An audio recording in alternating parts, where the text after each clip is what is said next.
me these very good opportunities, and welcome to all dear participant. Audible you me? Yes, audible. Clear voice, okay. Clear voice, audible. And we are see to my slide, and comfortable to any language, Hindi, English or Gujarati? Gujarati, English, both are comfortable for okay. all. Good. And Mukesh sir, total students are there 8, 10? Around more than 16. 16 और 20 तक हो जाएंगे 20 तक. Okay sir, thank you. Good. Dear student, I talk to really fact, but NET and SLAT exam is not easy. So many students, easy or not easy. अगर आप उसे एक hardly देखेंगे तो आपको लगेगा कि नहीं, is very tough and I am not clear to this exam SLAT or NET, but I really explain to my dear student, all dear student, this exam is very easy.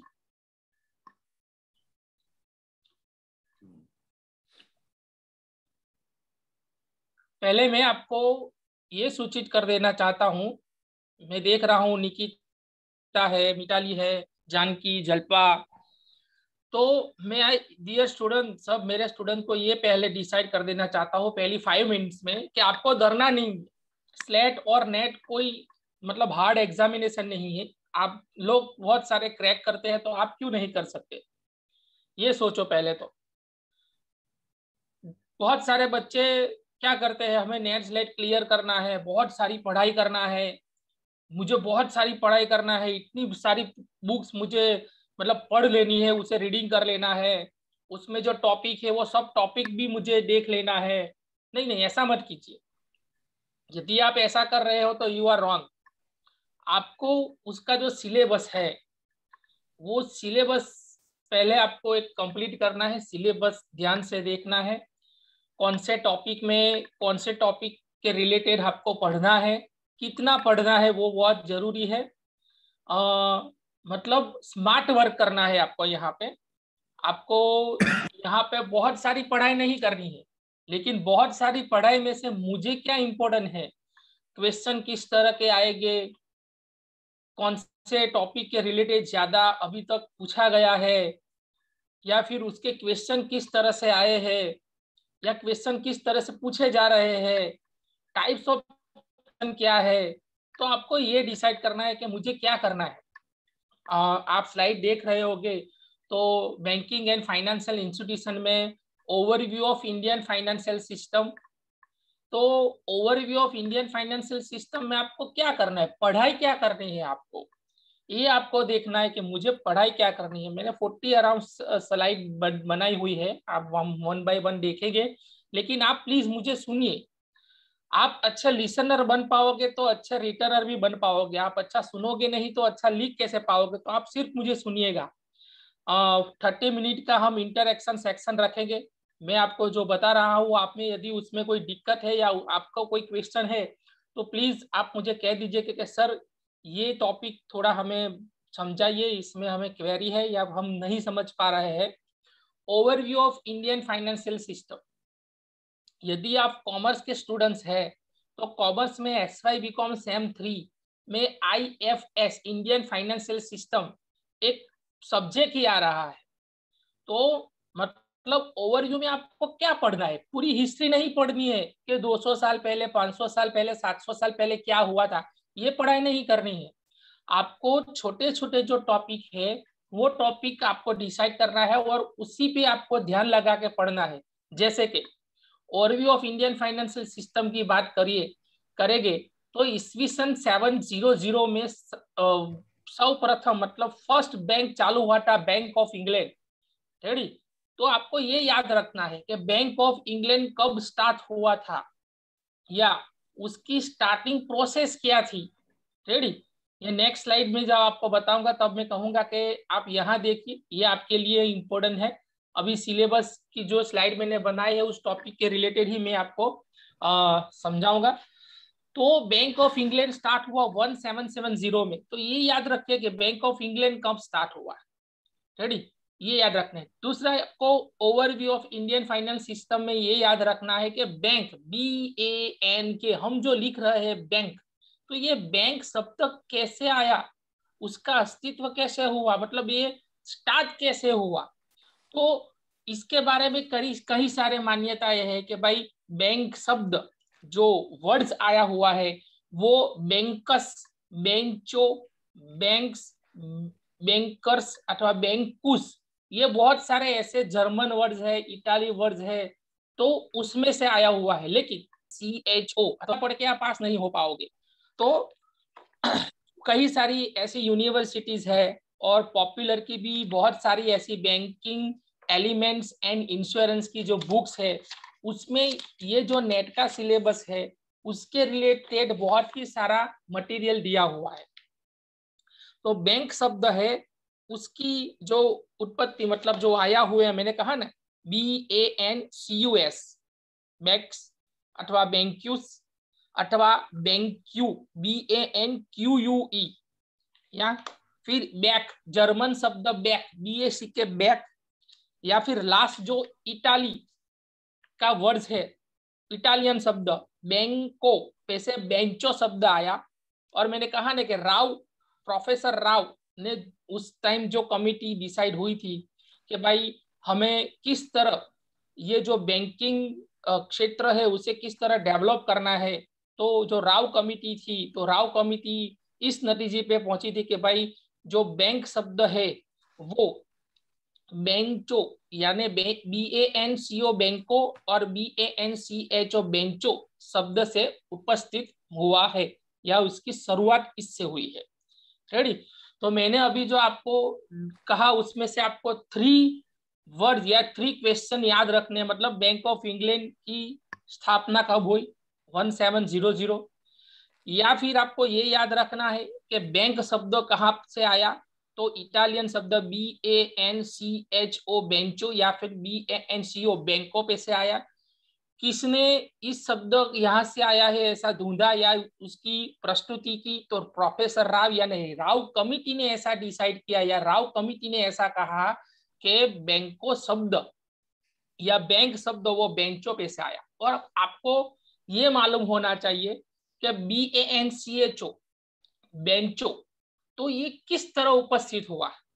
तो मैं आपको थोड़ा बहुत ये गुजराती में समझाना चाहूंगा कि मध्य युग दरमियान આપણા દેશમાં સાહુકાર પ્રથા અસ્તિત્વમાં હતી। એ સાહુકાર પ્રથામાં એવું હતું કે જેવી રીતે અત્યારે આપણે ત્યાં શાક માર્કેટને આપણે જોઈએ છીએ એવી રીતે ત્યારે સાહુકાર માર્કેટ હતું કે જેને વ્યાજે પૈસા લેવા હોય, પોતાની જમીનો મૂકીને વ્યાજે કાગળિયા મૂકીને પૈસા લેવા હોય, તો એ લોકો શું કરતા હતા, તો બેન્ચો એવી બેન્ચ પર બેસી અને આવી રીતે ફાઇનાન્શિયલ વ્યવહારો કરતા હતા। અને એ ફાઇનાન્શિયલ વ્યવહારો એ જે બેન્ચો શબ્દ છે BANCHO પરથી બેન્કો શબ્દ આવે એટલે એ લોકો એને પાટલી કહેતા। અને સપોઝ જ્યારે કોઈ સાહુકાર નાદાર જાહેર થાય તો એની એ બેન્ચ તોડી દેવામાં આવતી, એને તોડી નાખે એ લોકો, એટલે એ તૂટી જાય, મતલબ બેંક કરપ્ટ, એટલે કે એ કરપ્ટ છે। બેંક કરપ્ટ શબ્દ અત્યારે આપણે જે બેંક કરપ્ટ શબ્દ વાપરીએ છીએ બરાબર છે, એ બેંક કરપ્ટ શબ્દ પણ આની પરથી ઉપસ્થિત થયેલો આપણને જોવા મળે છે બરાબર છે।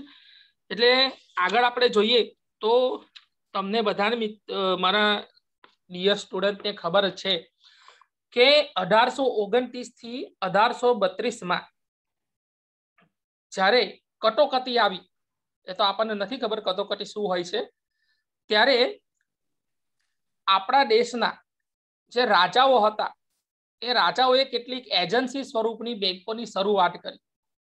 અને ત્યારે સૌપ્રથમ આપણા દેશમાં જે બેંકની સ્થાપના થઈ હતી 1832 માં, એનું નામ હતું બેંક ઓફ હિન્દુસ્તાન। આ યાદ રાખજો, ક્વેશ્ચન આવા આવશે, બેંક ઓફ હિન્દુસ્તાનની સ્થાપના કઈ થઈ બેંક ઓફ ઇંગ્લેન્ડની સ્થાપના ક્યારે થઈ, બેન્ચો શબ્દ ક્યારે ઉપસ્થિત થયો, એટલે બેંક ઓફ હિન્દુસ્તાનની સ્થાપના 1832 માં થઈ. ત્યાર પછી 1840 માં બેંક ઓફ બોમ્બેની સ્થાપના થઈ. 1843 માં બેંક ઓફ મદ્રાસની સ્થાપના થઈ. 3 બેંકોનું વિલીનીકરણ કરવામાં આવ્યું, bank of Hindustan, bank of Madras, bank of Bombay અને બેંક ઓફ કલકત્તા. અને એ 3 બેંકનું વિલીનીકરણ કરી અને જે બેંકની સ્થાપના કરવામાં આવી તેને ઇમ્પેરિયલ બેંક ઓફ સ્ટેટ તરીકે ઓળખવામાં આવે. ઇમ્પેરિયલ બેંક ઓફ સ્ટેટ તરીકે, એટલે જે સ્ટેટ બેંક તરીકે પહેલા ઓળખાતી એવું કહી શકીએ. પણ એ ઇમ્પેરિયલ બેંક ઓફ ઇન્ડિયાની સ્થાપના 1934 એટલે 1934 માં એની પ્રોસેસ થઈ અને 1935 માં આરબીઆઈ એટલે કે રિઝર્વ બેંક ઓફ ઇન્ડિયાની સ્થાપના કરવામાં આવી. આ overview of Indian financial system છે. તમને કદાચ એ પણ ખબર હશે કે આપણા દેશમાં, કદાચ ના ખબર હોય તો એ પણ સમજી લો કે અત્યારે જે આપણે bank of India, Canara bank, ICICI, બરાબર છે, ત્યાર પછી વિજયા બેંક, દેના બેંક, આ બધી પ્રાઇવેટ બેંકો હતી. એ પહેલા કોઈ બેંકો ગવર્મેન્ટ બેંક નહોતી, પરંતુ ઇન્દિરા ગાંધીના સમયમાં ઈસવીસન 1969 12 જુલાઈ 1969 ના રોજ તેમણે સૌપ્રથમ 19 આવી જે બેંકો હતી તે બેંકોને નેશનલાઇઝ બેંક તરીકે એટલે કે ગવર્મેન્ટ બેંક તરીકે નોમિની કરી. એમાં 19 બેંકો જેવી કે bank of Baroda, Vijaya bank, Canara bank, UCO bank, central bank of India, બરાબર છે, આવી 19 જે બેંક હતી. આઈસીઆઈસીઆઈ તો લેટેસ્ટ 20 યર્સથી ઇન્ડસ્ટ્રીયલ બેંક ઓફ તરીકે એની સ્થાપના થઈ હતી ને અત્યારે પ્રાઇવેટાઇઝેશન થયું છે, પણ પહેલા જે ગવર્મેન્ટ બેંક જ હતી, બરાબર છે, એક ઔદ્યોગિક બેંક તરીકે એની સ્થાપના કરવામાં આવી હતી. એટલે ઓવરવ્યુ ઓફ બેન્કિંગમાં તમારે આ જોવાનું છે કે અમે કેવા ક્વેશ્ચન વાંચશે. મેં તમને ઘણી બધી સાલો કીધી છે, એ તમારે ખાસ જોવાની છે, બરાબર છે. મેં તમને અને મારી પીપીટી છે સરને હું શેર કરી દઈશ, તમે એને જ્યારે જોવો ત્યારે એમાંથી આ ટોપિક જ જોજો, બધું નથી વાંચવાનું અંદર તમારે. તો તમે કન્ફ્યુઝ થશો કે હવે અમે શું વાંચીએ અને શું ના વાંચીએ, બરાબર છે. એટલે એટલું પણ યાદ રાખવાનું કે ઇમ્પેરિયલ બેંક ઓફ ઇન્ડિયા એ પહેલા પછી કયા નામે ઓળખાતો, રિઝર્વ બેંક ઓફ ઇન્ડિયા. અને રિઝર્વ બેંક ઓફ ઇન્ડિયા પહેલા કયા નામે ઓળખાતી, તો imperial bank of India. Reserve bank of India અને ઇમ્પેરિયલ બેંક ઓફ ઇન્ડિયા એ કઈ 3 બેંકોના સમૂહથી બનેલી બેંક છે? તો bank of Bombay, bank of Madras અને બેંક ઓફ કોલકાતાના વિલીનીકરણથી થઈ અને કઈ બેંકની સ્થાપના થઈ હતી? Imperial bank of India. અને તે પછી 1935 માં રિઝર્વ બેંક ઓફ ઇન્ડિયાના નામે ઓળખાઈ હતી. આ જોવાનું છે તમારે, બરાબર છે. એટલે એવી જ રીતે ટાઈપ્સ ઓફ બેંક્સ તો સિલેબસ છે એમાં તમે જોઈ શકો છો, કોમર્શિયલ બેંક છે, રિજનલ રૂરલ બેંક છે, ફોરેન બેંક છે, કોઓપરેટિવ બેંક છે. પણ ખરેખર બુકમાં એનો ઉલ્લેખ એ રીતે થયો છે કે ભાઈ જે બેંકો છે એ જે બેંકો છે એનું 2 પ્રકારે વર્ગીકરણ કરવામાં આવે છે, scheduled bank and non scheduled bank. Scheduled bank and non scheduled bank એ બેંકોને અનુસૂચિત બેંક એન્ડ બિન અનુસૂચિત બેંકો તરીકે પણ ઓળખવામાં આવે છે. આ બેંકોને વેપારી મીન્સ કોમર્શિયલ બેંક તરીકે ઓળખવામાં આવે છે. રિઝર્વ બેંક ઓફ ઇન્ડિયાનું જે માળખું છે એટલે કે તમે જોવ તો કે organise and non organise means કે સંગઠિત ક્ષેત્ર અને બિન સંગઠિત ક્ષેત્ર. એટલે કે એમાં 3 ભાગ પડે છે, વેપારી બેંકો, પ્રાદેશિક ગ્રામીણ બેંકો, સહકારી બેંકો, બરાબર છે, અને રિજનલ રૂરલ બેંકો. જેવી રીતે બેંક ઓફ બરોડા ગ્રામીણ બેંક છે, બરાબર છે. એવી રીતે ઘણી બધી ગ્રામીણ બેંકો હોય છે, ગ્રામ્ય રૂરલ લેવલે કામ કરતી જોવા મળે છે. આ હું તમને સિલેબસનો એક ઓવરવ્યુ આપી રહ્યો છું અત્યારે. તો તમે વેપારી બેંક છે એ વેપારી બેંકમાં તમે જોશો, બરાબર છે, તો જાહેર ક્ષેત્રની બેંક આવશે, ખાનગી ક્ષેત્રની બેંક આવશે. જાહેર ક્ષેત્રની બેંક એટલે કે જે સરકાર હસ્તગત ગવર્મેન્ટ બેંક હોય જેની પાછળ લિમિટેડ શબ્દ લાગેલો હોતો નથી. તો એવી કઈ બેંકો છે? તો કે સ્ટેટ બેંક જૂથની બેંકો, સ્ટેટ બેંકમાં સ્ટેટ બેંક ઓફ ઇન્ડિયા અને એનું જે ગ્રુપ સર્કલ હોય એની બેંકો, अन्य राष्ट्रीयकृत बैंको, अन्य राष्ट्रीयकृत बैंकों में बैंक ऑफ बरोडा है, विजया बैंक है, देना बैंक है, CBI central bank of India है, इंडियन ओवरसीज बैंक है, यूको बैंक है, बराबर है। एवी घणी बधी बैंको है। हाँ, हालनी परिस्थिति जोता 1 ईयर में आपणे जोईए छे के देना बैंक नु विलीनीकरण बैंक ऑफ बरोडा में करवामां आव्युं छे, विजया बैंक नु विलीनीकरण ए सेंट्रल बैंक ऑफ इंडिया में अथवा तो कॉर्पोरेशन बैंक आई थिंक करवामां आव्युं छे, बराबर। तो ए पछी तमारे अंदर ए समझवानुं के schedule and non schedule bank कोने कहेवाय। तो सांभळ्यो, 1934 ना reserve bank of India RBI ना धारा 2 में એટલે કે પરિશિષ્ટ ક માં જે બેંકોનો સમાવેશ થતો ન હોય અથવા થતો હોય અને જે બેંકો રૂપિયા 5 લાખ થી ઓછી મૂડી ભંડોળ કે મૂડી અનામત આરબીઆઈ પાસે ધરાવતી હોય નહીં, જો સાંભળજો લાસ્ટ વર્ડ, નહીં, તો તેવી બેંકોને નોન શેડ્યુલ બેંક કહેવામાં આવે છે। મીન્સ કે જે બેંકોએ પોતાના અનામત ભંડોળમાંથી રિઝર્વ બેંક ઓફ ઇન્ડિયા પાસે પોતાના 5 લાખ રૂપીસ અનામત મૂક્યા છે, બરાબર છે, તો તેવી બેંકોનો સમાવેશ શેડ્યુલ બેંકમાં કરવામાં આવશે। પણ જે બેંકોએ 5 લાખ અનામત ભંડોળ તરીકે કેપિટલ રિઝર્વ અથવા તો રિઝર્વ કેપિટલ તરીકે પોતાની જે બેંક છે રિઝર્વ બેંક ઓફ ઇન્ડિયા તેની પાસે રિઝર્વ મૂક્યા નથી, तो तेवी बैंकोने नॉन शेड्यूल बैंक कहेवामां आवशे। फरी सरल भाषामां रिपीट करूं छुं, शेड्यूल बैंक कोने कहेवाय? तो 1934 ना रिजर्व बैंक ऑफ इंडिया ना परिशिष्ट क प्रमाणे जे बैंको, बराबर छे, रिजर्व बैंक ऑफ इंडिया ना परिशिष्ट क ना बीजा धारामां आवती होय अने जे बैंको नी मूडी भंडोळ के मूडी अनामत रिजर्व बैंक पासे जमा 5 लाख के तेथी वधु होय तो ए शेड्यूल बैंको कहेवाशे। अने 5 लाख के तेथी ओछी न होय अथवा तो होती ज नथी अथवा तो 5 लाख थी ओछी होय तो तेवी बैंकोने नॉन शेड्यूल बैंक में समावेश करवामां आवशे। एटले एवी बैंकोने बिन अनुसूचित बैंको पण कहेवामां आवे अने शेड्यूल बैंकोने सूचित बैंको, बराबर छे, अथवा तो अनुसूचित बैंको पण कहेवामां आवे छे। एटले तमारे अहींया आ वांचवानुं छे के भाई शेड्यूल बैंक कोने कहेवाय, नॉन शेड्यूल बैंक कोने कहेवाशे, ऑर्गेनाइज बैंक में कोनो समावेश थशे, अनऑर्गेनाइज बैंक में कोनो समावेश थशे, आ समझवानुं, बराबर छे। आखुं नथी वांचवानुं। तमने कॉमर्शियल बैंक कई रीते एनी स्थापना थाय, केटली मूडी उघरावशे, केटली थापणो आपशे, कई कई जग्याए बेंके नहीं पूछाय, पूछाशे ज नहीं, बराबर। इम्पोर्टન્ટ आ छे के भाई schedule bank, non schedule bank, जाहिर क्षेत्रनी बैंको, बराबर छे, खानगी क्षेत्रनी बैंको, बराबर छे, કેટલી મૂડી ગવર્મેન્ટ એટલે કે આરબીઆઈ રિઝર્વ બેંક પાસે છે જમા, આ બધા ટોપિક અંદર આવે છે, બરાબર। પછી રિઝર્વ બેંક ઓફ ઇન્ડિયા, તો રિઝર્વ બેંક ઓફ ઇન્ડિયા એક ખૂબ અગત્યનો ટોપિક છે। એ પહેલા, બરાબર, એ પહેલા તો મેં તમને જ્યારે સમજાવ્યું કે भाई स्टार्टिंग में तो फाइनेंशियल सिस्टम खरेखर आपणी जे फाइनेंशियल सिस्टम छे काम कई रीते करे, शुं काम करे।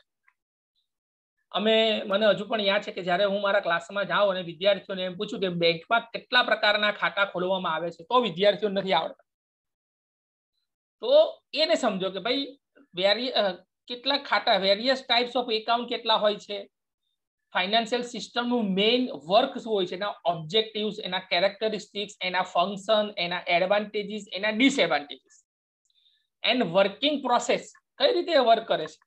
तो फाइनेंशियल सिस्टम मूळ काम शुं तो के सेविंग्स मीन लोकोनी बचतो उघराववानुं, फाइनेंस मीन्स ए बचतोने लोकोने आपवानुं एंड एनु रोटेशन આપણે આગળ જોઈશું કેપિટલ માર્કેટ, મની માર્કેટ, બરાબર છે। તો એનું રોટેશન મીન્સ હવે એક વસ્તુ સમજો, હું તમને એવું કહું કે 10 લાખ રૂપિયા હું ફિક્સ ડિપોઝિટ તરીકે બેંકને આપું છું, બેંક એની પર મને 8% એફડી પર શું આપશે, રિટર્ન આપશે, વ્યાજ, ઇન્ટરેસ્ટ। તો ક્યાંથી આપશે? બેંક કઈ રીતે વેપાર બિઝનેસ કરે? તો બેંક એ 10 લાખ રૂપીસ કોઈને પર્સનલ લોન તરીકે આપશે, અથવા તો કોઈને કોમર્શિયલ લોન તરીકે આપશે, અથવા તો કોઈને મુદ્રા લોન તરીકે આપશે। એ મારા પૈસાનું બેંક રોટેશન કરશે, અથવા તો બેંક શું કરશે, એને પોતાના ઇક્વિટી લિંક શેર હશે શેર બજારમાં એને રોકશે. Investment, capital information, economic growth, બરાબર છે, એમાં રોકશે. અને એમાંથી જે પોતે ઇન્ટરેસ્ટ કમાશે એમાંથી અમુક ટકા ઇન્ટરેસ્ટ મને પે કરશે. એટલે ફાઇનાન્શિયલ સિસ્ટમના બેઝિક 3 ટોપ યાદ રાખવાના છે તમારે કે ભાઈ 3 કાર્ય કરવાની પ્રોસેસ કઈ, તો કે સેવિંગ્સ, ફાઇનાન્સ એન્ડ ઇન્વેસ્ટમેન્ટ. ઇન્વેસ્ટમેન્ટમાં capital formation and economic growth. Ready. ત્યાર પછી ફાઇનાન્શિયલ સિસ્ટમ એ કઈ રીતે વર્ક કરે છે, એના ટોપિક કઈ રીતે પૈસા રોટેશન જાળવે છે. તો financial market, financial intermediaries, financial institutions, financial instruments, financial assets, financial services. હવે આ અગત્યની છે, પાછળથી લઈએ આપણે, બરાબર છે, સરળતાથી શરૂ કરીએ. ફાઇનાન્શિયલ સર્વિસ, તો કઈ ફાઇનાન્શિયલ સર્વિસ પૂરી પાડે છે આપણે, બરાબર. બીઓડી છે, નેટ બેન્કિંગ છે. તમે જોઈ શકો છો કે ફાઇનાન્શિયલ સર્વિસ એ આપણને જ્યારે પૂરી મેસેજીસ છે, બરાબર, એકાઉન્ટ ઇન્ફોર્મેશન છે, રેડી, સ્ટેટમેન્ટ છે, પાસબુક છે, રેડી. તો એ ફાઇનાન્શિયલ સર્વિસ જ્યારે બેંક આપણને પૂરી પાડતી હોય છે એના બદલામાં એ અમુક ચાર્જીસ આપણી પાસે લે છે. એ ચાર્જીસ છે ને એ બેંકની ઇન્કમ છે, બરાબર. આપણે તમારા મારા બધાના સેવિંગ્સ એકાઉન્ટ હોય છે. જ્યારે આપણી ઓલ્ડ પાસબુક હોય એ ભરાઈ ગઈ હોય અને આપણે નવી પાસબુક જ્યારે બેંકમાં લેવા જઈએ ને તો આપણને નથી ખબર, પણ 70 રૂપીસ અથવા તો 21 રૂપીસ આપણે એકાઉન્ટમાંથી કટ થઈ જાય, આપણને નથી ખબર પડતી. રેડી. અને જ્યારે આપણે એની એન્ટ્રી આપીએ ને ત્યારે આપણે માથું ખંજવાળતા હોય કે 21 રૂપીસ શેના કટ થયા, શેના કટ થયા, શેના કટ થયા. બીજું, બેંક તમને જે મેસેજીસની સુવિધા આપે છે, અથવા તો તમે બીઓબી ની એમ પાસબુક અને એમ કનેક્ટ વાપરતા હશો, એવી બધી જ બેંકોની આવે છે. આ તો જસ્ટ ઉદાહરણ આપું છું, બરાબર છે. તો એ સર્વિસ આપણને આપે છે ને એના બદલામાં બેંક 117 રૂપિયા ચાર્જ આપણી પાસે વસૂલ કરે છે. આ ખાલી તમને ફાઇનાન્શિયલ સર્વિસ સમજાવું છું, એ તમને ખબર હોવી જોઈએ, બરાબર છે. As a arts, commerce, science, BE, mechanical engineer student તરીકે બી આ એક જીકે અવેરનેસ છે જે ખરેખર આપણે જાણવાનો પ્રયત્ન કરતા નથી. તો આ બધી સર્વિસીસ દ્વારા બેંક પૈસાનું રોટેશન કરતી હોય છે. એ રીતે ફાઇનાન્શિયલ એસેટ છે, બેંક આપણને બીઓડી આપતી હોય છે, આપણી એસેટ પર આપે, બરાબર છે. એક આપણી એસેટ હોય, એક શાખ હોય, ક્રેડિટ હોય, ઇમેજ હોય, એની પર બેંક આપણને એ પ્રોવાઈડ કરતી હોય છે. પછી કેટલીક બેંક પોતાના બોન્ડ છે, શેર છે, બરાબર છે, એ ધરાવતી હોય છે, બરાબર. કિસાન વિકાસ પત્ર, એનએસસી, નેશનલ સેવિંગ સર્ટિફિકેટ છે, રેડી. તો બેંકોના કેટલાક ઇન્સ્ટ્રુમેન્ટ જેવા કે એફડી, બરાબર છે. તો બેંક એના દ્વારા જે પૈસાનું રોકાણ કરાવતી હોય છે એના દ્વારા પર ફાઇનાન્શિયલ સિસ્ટમ દ્વારા પૈસાની લેણ દેણ, બરાબર છે, એના દ્વારા પૈસાનું રોટેશન કરતી જોવા મળે છે, બરાબર. ફાઇનાન્શિયલ માર્કેટ તમે આજે જોયું, સરકાર કેટલી બધી સુવિધા આપે, મુદ્રા લોન આપે છે, બરાબર છે, એજ્યુકેશન લોન પ્રોવાઈડ કરે છે, car loan, home loan, personal loan, business loan, બરાબર છે. તો એ શું થયું, એક જાતના એના ઇન્સ્ટ્રુમેન્ટ, બરાબર છે. એક મોટું માર્કેટ છે બેંકનું, ફાઇનાન્શિયલ માર્કેટ, કે જેના થકી બેંક પોતાની ફાઇનાન્શિયલ સિસ્ટમને સારી રીતે ડેવલપ, અપગ્રેડ કરી રહી છે ઇકોનોમિકલી, કે જે કોઈક ને કોઈક જગ્યાએ દેશના જીડીપીને અસર કરતી જોવા મળે છે, બરાબર. એટલે ટોપિકમાં સમજવાનું તમારા દીકરાઓ આ છે. ચાલો, features and characteristics, role of financial system. Okay, it plays a vital role in the economic development of country. It encourages both savings and investment. It helps in lowering the transaction cost and increase return. This will motivate people to save more. ને સરકારો ઘણી બધી જાહેરાતો FD પર આટલા ટકા interest વધારે આપીશું, બરાબર છે, અથવા તો તમે આમાં રોકાણ કરો તમને વધારે પૈસા મળશે, રેડી. તો એ સરકાર એક તરફની પોલિસી બતાવીને ઇન્વેસ્ટર્સને આકર્ષે છે અને એ પૈસા એ પોતાના માર્કેટમાં રોકે છે, અને જેથી પૈસાનું જે રોટેશન થાય છે એનાથી જીડીપી ઇન્ક્રીઝ થાય છે. અને આપણે કેટલાક રેશિયો જોવાના છે.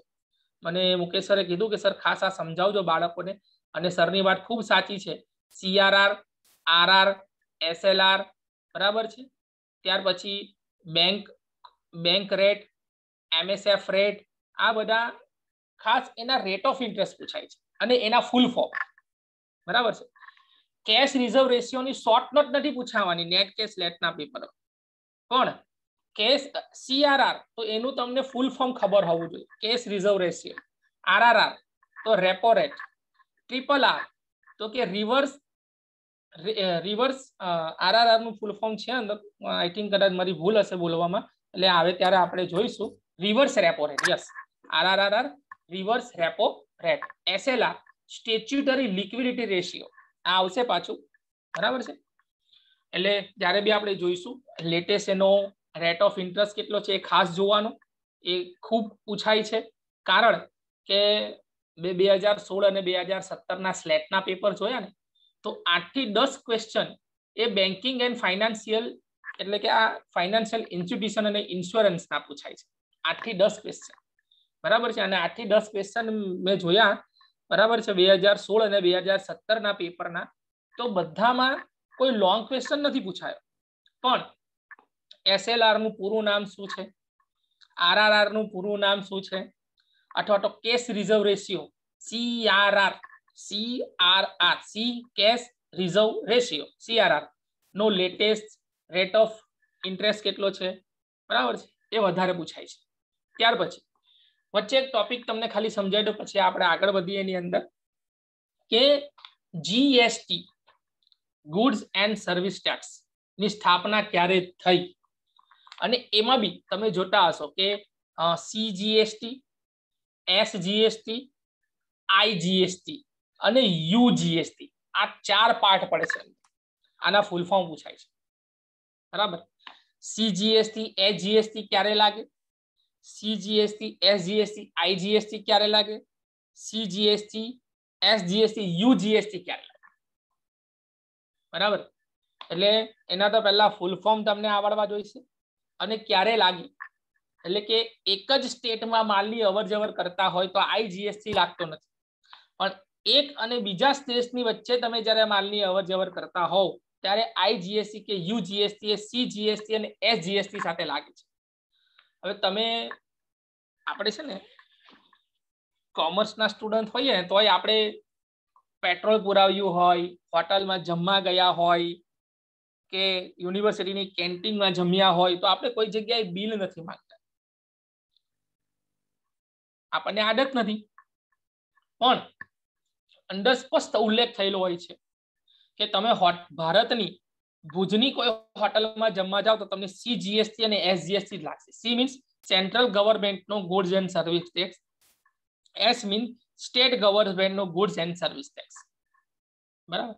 અને ઇન્ટરચેન્જ હોય તો IGST નો એક અલગ પ્રકારનો જે સરકારે નક્કી કરેલો રેટ ઓફ ઇન્ટરેસ્ટ હશે એ લાગતો હશે.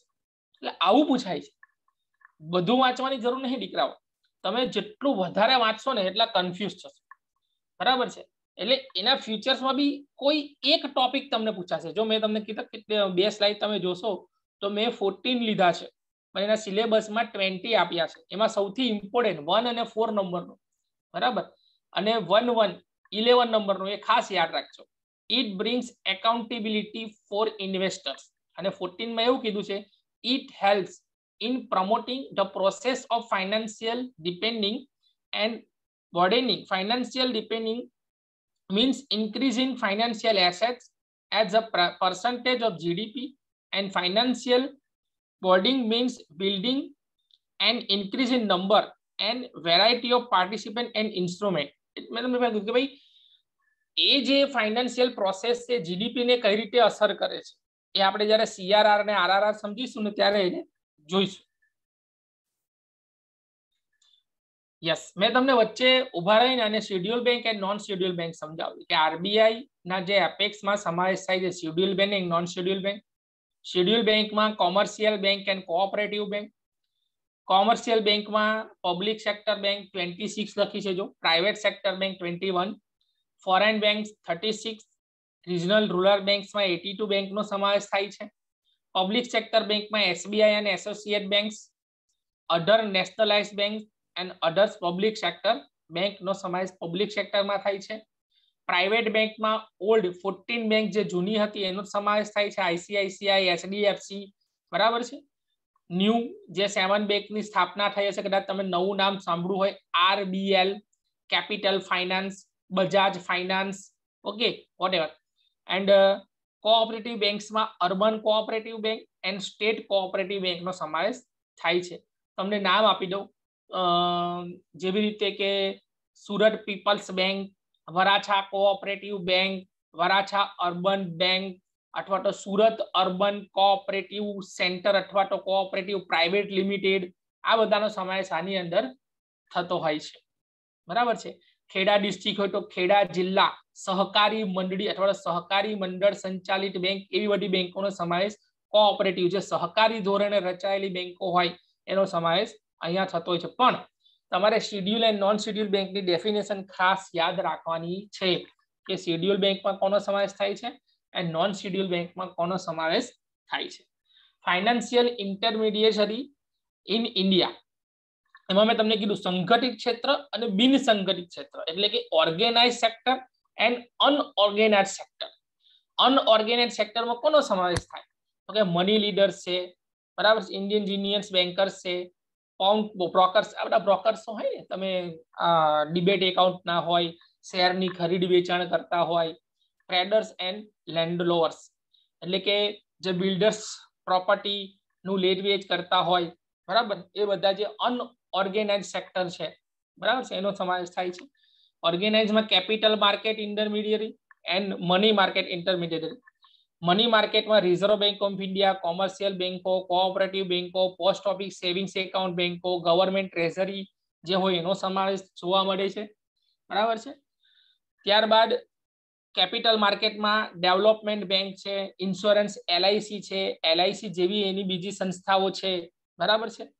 UTI એગ્રીકલ્ચર બેંક છે, એગ્રીકલ્ચર ફાઇનાન્સ બેંકોનો બી સરકારે હવે સમાવેશ કર્યો. સરકારનું MSME, બરાબર છે, અત્યારે સરકાર એની પર ખૂબ ફોકસ કરી રહી છે, બરાબર.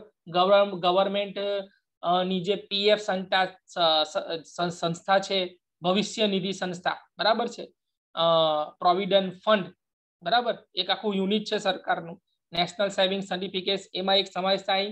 NPS નો પણ સમાવેશ થાય છે, બરાબર છે. સરકારે 2005 પછી જે ઓલ્ડ પેન્શન સિસ્ટમ બંધ કરી અને સરકાર NPS લાવી, બરાબર છે, અને એના દ્વારા સરકાર જે પૈસા ઉઘરાવી અને એને લિંક ઇક્વિટી શેર બજારમાં રોકે છે અને એમાંથી કમાયેલા ભંડોળમાંથી લોકોને પૈસા આપે છે.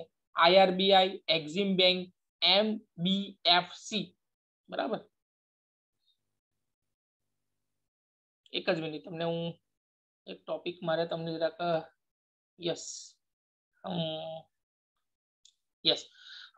DFIS જે જગ્યાએ છે ને, development finance institution, NBFCS non banking financial companies નો સમાવેશ થાય છે એમાં.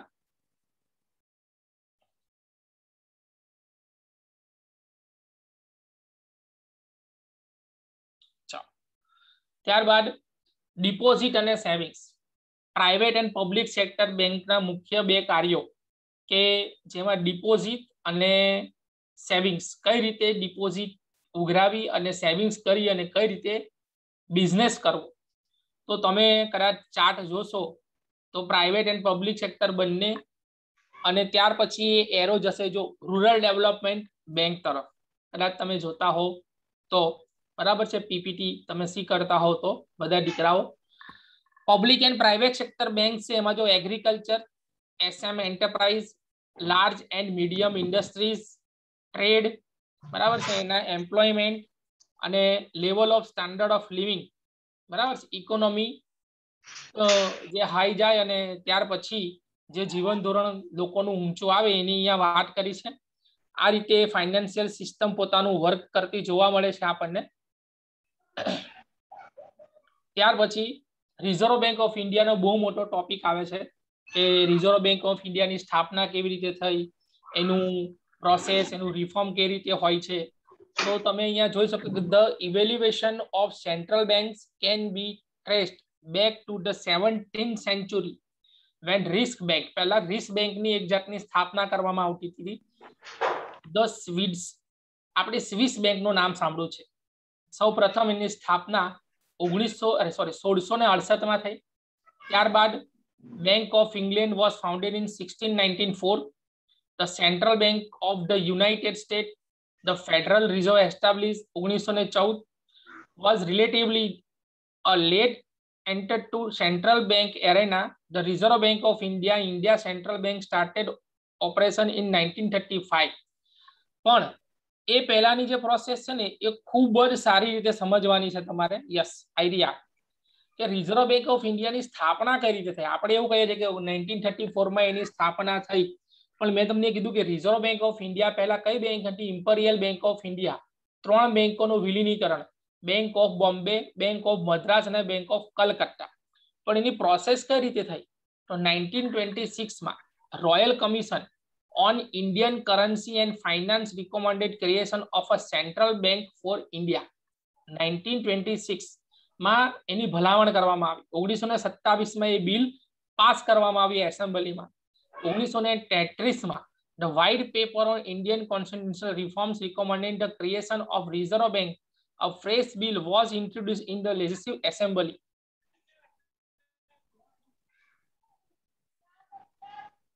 ત્યાર પછી 1934 માં the bill was passed and received the governor generals, એટલે કે ગવર્નર પાસે એની રજૂઆત થઈ હશે અને ત્યાં પાસ કરવા માટે આપ્યું હશે અને ગવર્મેન્ટે એને માન્યતા આપી. અને 1 એપ્રિલ, બરાબર છે, private share holders bank with the paid up capital for ₹5 crores, બરાબર છે, એટલે કે 1935 માં એની વિધિવત સ્થાપના કરવામાં આવી. આ રિઝર્વ બેંક ઓફ ઇન્ડિયા, બરાબર, ની સ્થાપનાનો એક આખો ઇતિહાસ છે. બીજી એની માહિતી છે કઈ રીતે ગવર્મેન્ટના બેન્કિંગ લો અસ્તિત્વમાં આવ્યા, કરન્સી કઈ રીતે અસ્તિત્વમાં આવી એની વાત કરી છે. Function of the reserve bank, કઈ રીતે એનું જે માળખું છે અથવા તો કઈ રીતે પોતે કાર્ય કરે છે, એની કાર્ય પ્રણાલી શું અથવા તો કઈ કઈ કાર્ય રિઝર્વ બેંકે કરવાના હોય છે, બરાબર. તો મોનેટરી પોલિસી છે, regulation and supervision of the banking and non banking financial institution including credit information companies, regulation of money, forex and government securities market, as also creating financial derivatives, debt and cash management for central and state government, management foreign exchange reserves, foreign exchange management, current and capital accounting management, banker to banks, banker to the central government and state government. એટલે તમે આ એની કાર્યપ્રણાલી કઈ રીતે એને કાર્ય કરવાનું છે ટૂંકમાં હું સમજાવીશ. તો ઓલ ઓવર ઇન્ડિયામાં આપણી જેટલી બી બેંકો છે અથવા તો એનું જે માળખું છે એનું ટોટલી કરન્સી કઈ રીતે બહાર પાડવી અને એનું સંચાલન તમે જો CRR કેશ રિઝર્વ રેશિયો કેટલો રાખવો કેટલો ના રાખવો, સ્ટેચ્યુટરી લિક્વિડિટી રેશિયાનો રેટ ઓફ ઇન્ટરેસ્ટ કેટલો રાખવો જોઈએ, મોંઘવારી કઈ રીતે વધે છે અંકુશમાં કઈ રીતે લાવવી જોઈએ, એ ટોટલી સત્તા RBI ના રેટ ઓફ ઇન્ટરેસ્ટ પર નિર્ભર છે. ઓર્ગેનાઇઝેશન ઓફ RBI આખું માળખું કઈ રીતે કામ કરે છે? તો સેન્ટ્રલ બોર્ડ ઓફ ડાયરેક્ટર્સ હોય છે સૌથી ઉપર, એની નીચે આવશે ગવર્નર, ગવર્નર નીચે આવશે ડેપ્યુટી ગવર્નર્સ, એની નીચે આવશે executive directors, principal, chief general managers આવશે એની નીચે, general managers, deputy general managers, assistant general managers આવશે, મેનેજર આસિસ્ટન્ટ્સ આવશે, મેનેજર્સ અને સપોર્ટિંગ સ્ટાફ આવશે. અને ત્યાર પછી જે શેડ્યુલ એન્ડ નોન શેડ્યુલ બેંકો છે એ બધી બેંકોનો ત્યાં સમાવેશ થશે, બરાબર. Banking sector reforms in India, બરાબર. આના સવાલો મેં જોયા છે ત્યાં સુધી ખૂબ એટલા બધા નથી પૂછાયા, ઓછા પૂછાયા છે, પણ મ્યુચ્યુઅલ ફંડ છે, NPA છે, એને રિલેટેડ વધારે સવાલ પૂછાયા છે. એ પહેલા મારે તમને જે ટોપિક સમજાવવા છે ખાસ વેરી મોસ્ટ IMP, બરાબર છે, તો કે RR તમને પૂછાશે કે ભાઈ RR નું ફૂલ ફોર્મ શું છે અથવા તો કરંટ રેપો રેટ કેટલો છે. તો તમે જે સ્લાઇડ છે એ સ્લાઇડમાં લાસ્ટ જે લાઈન છે જ્યાં હું એને સિલેક્ટ કરું છું,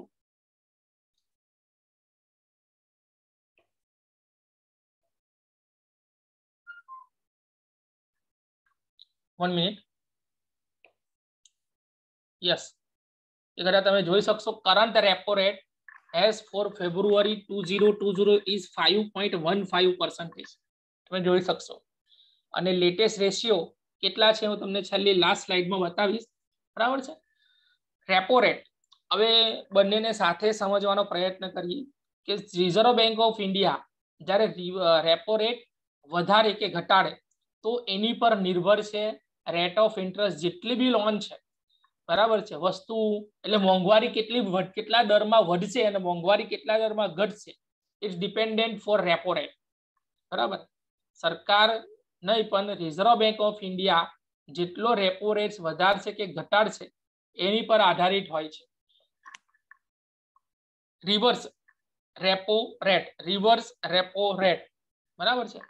નામ યાદ રાખજો ખાસ, અંદર એની શોર્ટ નોટ નથી પૂછાવાની કે ભાઈ શું હોય છે ને શું નથી હોતું, પણ કોમર્શિયલ બેંકો બરાબર ની જે સિક્યુરિટીઝ હોય છે, અને સિક્યુરિટીઝમાં તમને ના ખબર હોય તો હું તમને એક માહિતી આપી દઉં કે રોજ સાંજે 5:30 અથવા તો 4:30 PM બેંક ક્લોઝ થાય અને એની પાસે જેટલી થાપણો આવી હોય એટલે કે ફાઇનાન્શિયલ ઉઘરાણી થઈ હોય એના 1% એને એની જે એરિયાની સ્થાયી બેંક હોય એટલે કે રિઝર્વ બેંક ઓફ ઇન્ડિયાએ નક્કી કરેલી bank state bank of India એને જમા કરાવવાની હોય અને એની પર અમુક ટકા રેટ ઓફ ઇન્ટરેસ્ટ એ રિઝર્વ બેંક ઓફ ઇન્ડિયા દ્વારા જે તે બેંકને આપવામાં આવતું હોય છે. It's called RRR, reverse repo rate.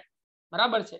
દરેક બેંકની અમુક અનામત ભંડોળ તરીકે રકમ એ રિઝર્વ બેંક ઓફ ઇન્ડિયાની સ્થાયી બેંક એટલે કે સ્ટેટ બેંક ઓફ ઇન્ડિયામાં જમા થયેલી હોય છે.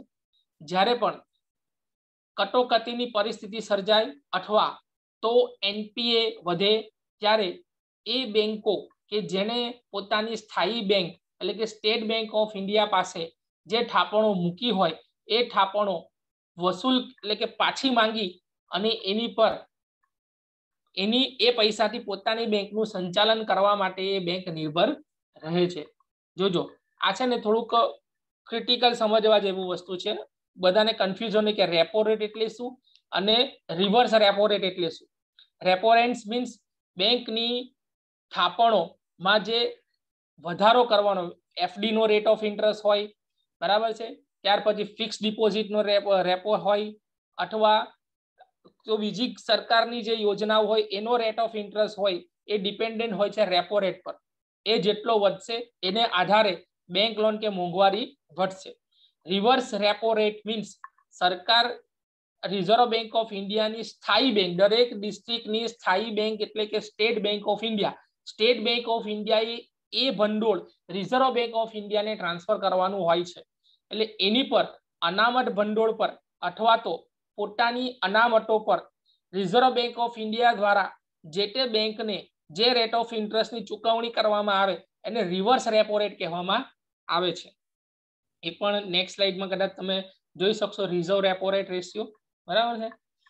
અને લાસ્ટ અત્યારે ફેબ્રુઆરી 2020 આ તો તમને અત્યારે આમાં ઓનલાઈન માહિતી મેં લીધી છે એટલે એમાં બતાવે છે. લાસ્ટ એક સ્લાઇડ છે એમાં કરંટ રેશિયો તમને હું કહી દઈશ.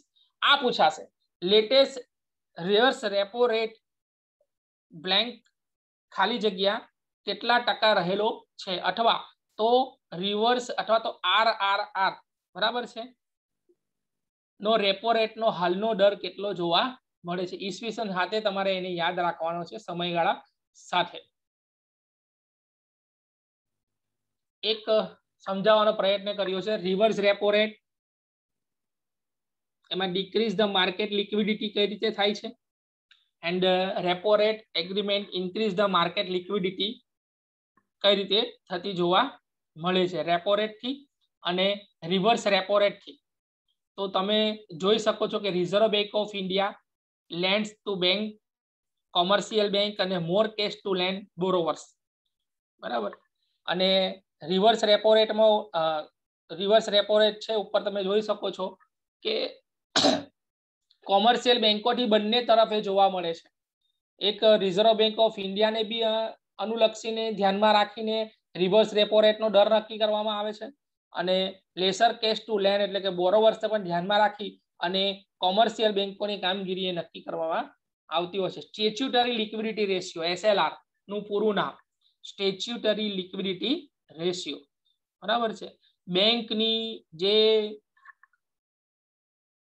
ડિપોઝિટ છે, ડિપોઝિટનું અથવા તો એનું જે કંટ્રોલિંગ છે, એની સપ્લાય છે, કેવી રીતે રોકડની ચેઇન ચાલે છે માર્કેટમાં, બરાબર છે, અથવા તો રોકડ નાણું કેટલા પ્રમાણમાં ફરશે અથવા તો માર્કેટમાં પૈસો કઈ રીતે ફરશે એ સ્ટેચ્યુટરી લિક્વિડિટી રેશિયો નક્કી કરે છે, બરાબર. તમે આખું વાંચશો તો તમને કદાચ ખબર પડશે કે controlling the supply of money, બરાબર, ઇન ધ ઇકોનોમી એટલે કે તમારે તમારી ઇકોનોમીને કંટ્રોલમાં રાખવી છે અને તમારે એને હરતી ફરતી રાખવી છે, તંદુરસ્ત રાખવી છે, તો તમારે સ્ટેચ્યુટરી લિક્વિડિટી રેશિયોને મેન્ટેન કરવો પડશે. સ્ટેચ્યુટરી લિક્વિડિટી રેશિયો નું શોર્ટ ફોર્મ SLR, યાદ રાખજો, RR, RRR, SLR.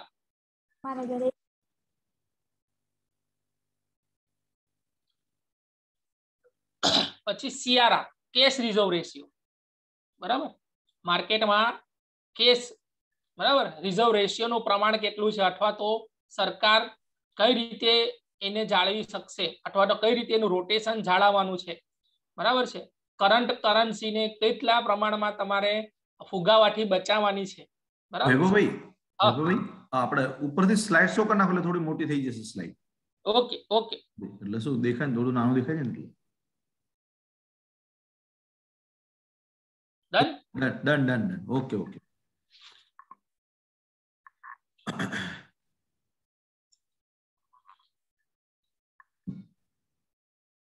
Cache reserve ratio, current ratio ના રેટ હું તમને કહી દઈશ, યાદ રાખજો, RRR, RRR, SLR, CRR, બરાબર છે. એટલે એ રીતે તમારે એને યાદ રાખવાના છે. ત્યાર પછી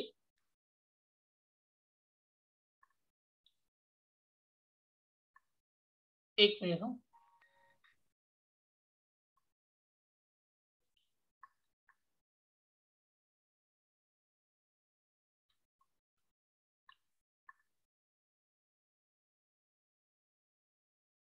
yes, net demand liabilities, bank account from which you can withdraw your money at any time, like your savings account and current account.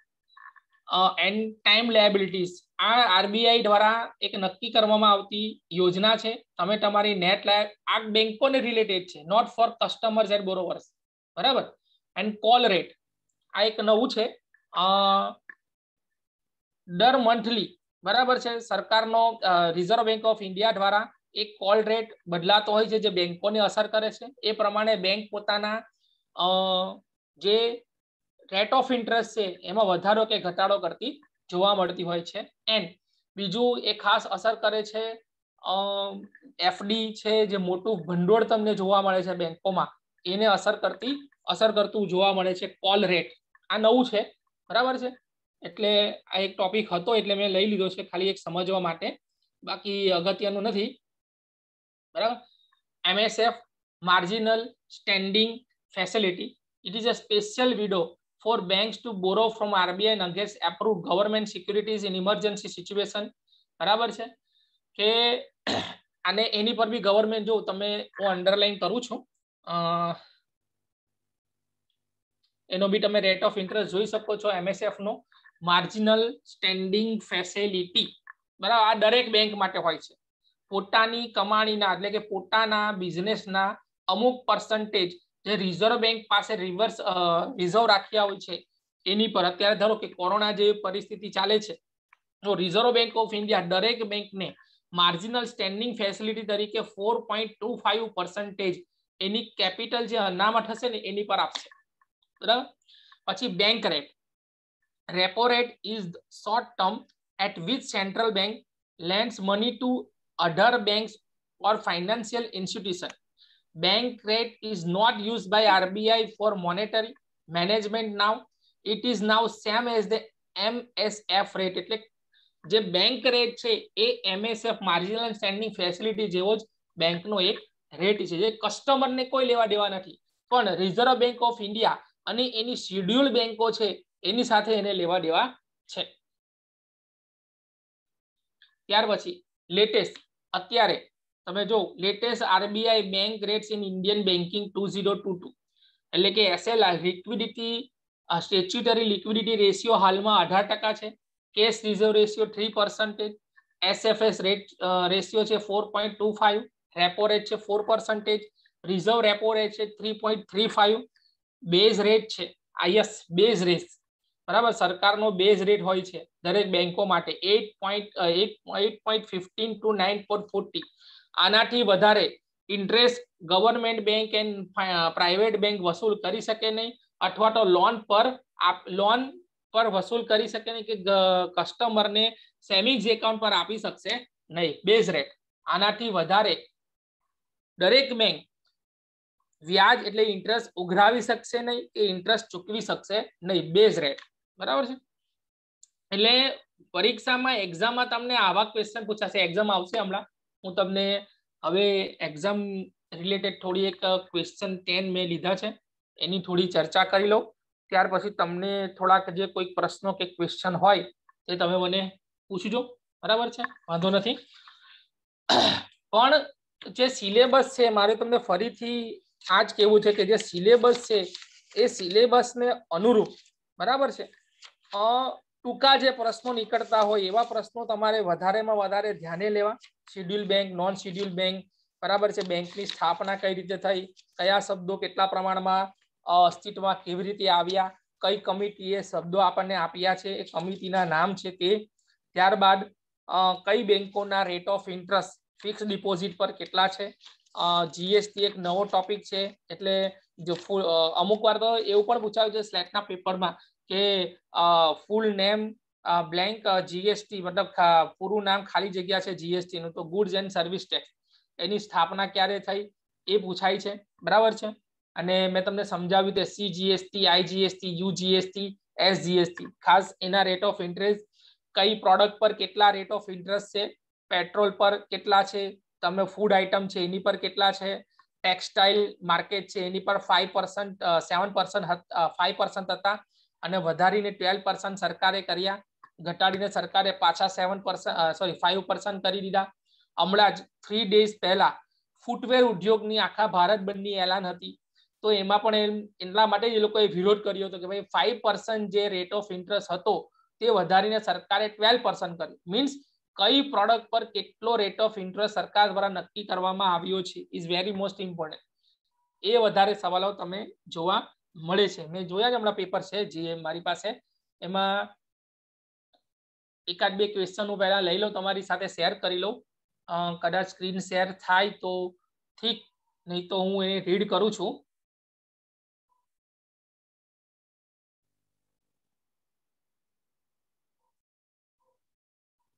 One minute.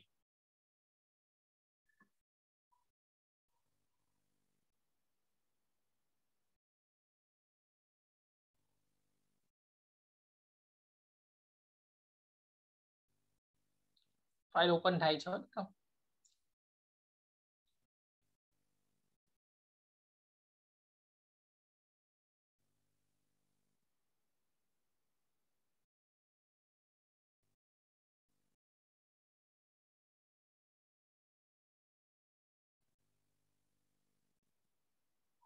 One minute.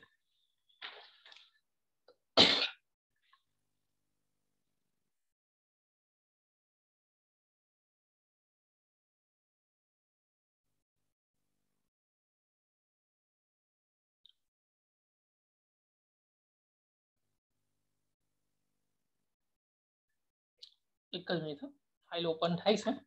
Yes, કોમર્સનું paper second છે.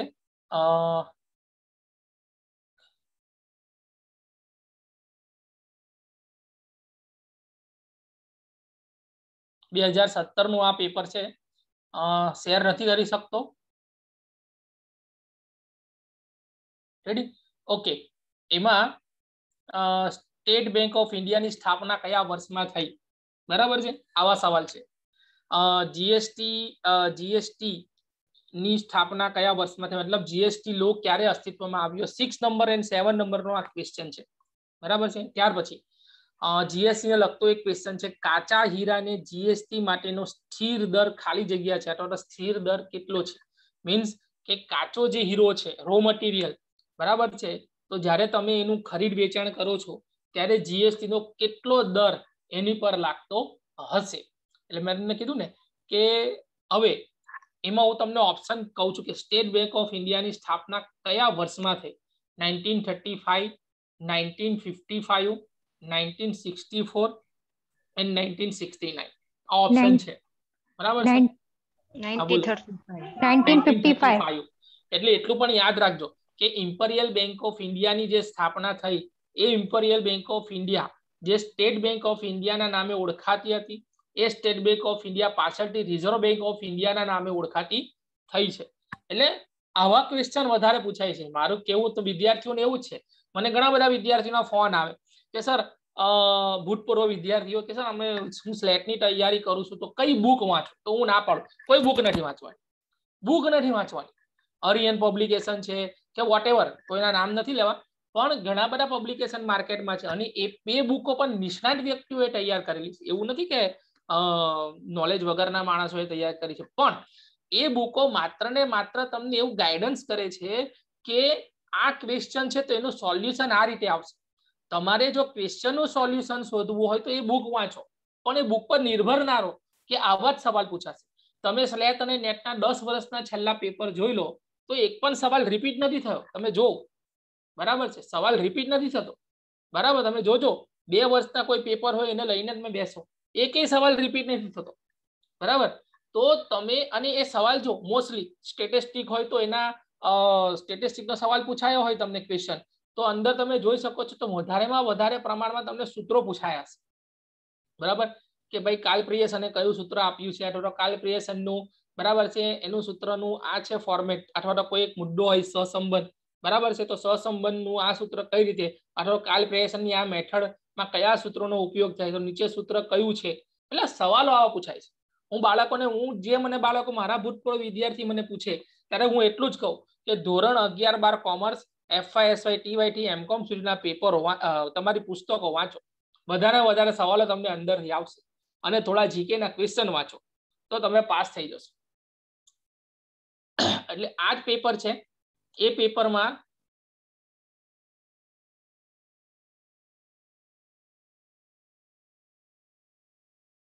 એક જ મિનિટ,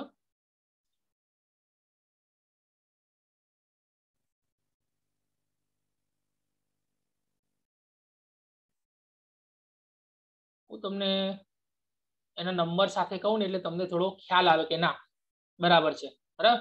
હવે અમુક સવાલ આવા પણ પૂછાયા છે કે યુજીએસટી નું પૂરું નામ જણાવો. અમુક એક સવાલ એવો છે આઈજીએસટી નું પૂરું નામ જણાવો, બરાબર.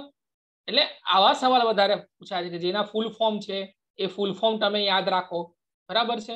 તો એના થકી પણ તમને એ સરળતાથી એ ક્વેશ્ચનનું સોલ્યુશન તમે લાવી શકો. યસ, ડિબેન્ચર ખાલી જગ્યાને કહેવામાં આવે છે અથવા તો ડિબેન્ચરને ખાલી જગ્યા કહેવામાં આવે છે. તો ડિબેન્ચરને સિનિયર જામીનગીરી કહેવાય છે, જુનિયર જામીનગીરી કહેવાય છે, હાઇબ્રિડ જામીનગીરી કહેવાય છે કે સરકારી જામીનગીરી કહેવાય છે. ડિબેન્ચર છે શું, બરાબર છે. તો આવા સવાલ બી બેન્કિંગમાંથી પૂછાતા હોય છે. ત્યાર ટૂંકી મુદ્દત નાણાં બજાર એ માટેનું બજાર છે કે જે મુદ્દતી લોન, અતિશય ટૂંકી મુદ્દતી લોન, લાંબા ગાળાની મુદ્દતી લોન, ટૂંકા ગાળાની મુદ્દતી લોન. એટલે આ બેન્કિંગને રિલેટેડ આવા સવાલો છે, બરાબર. કે ડિબેન્ચર એ સરકારી જામીનગીરી છે, બરાબર.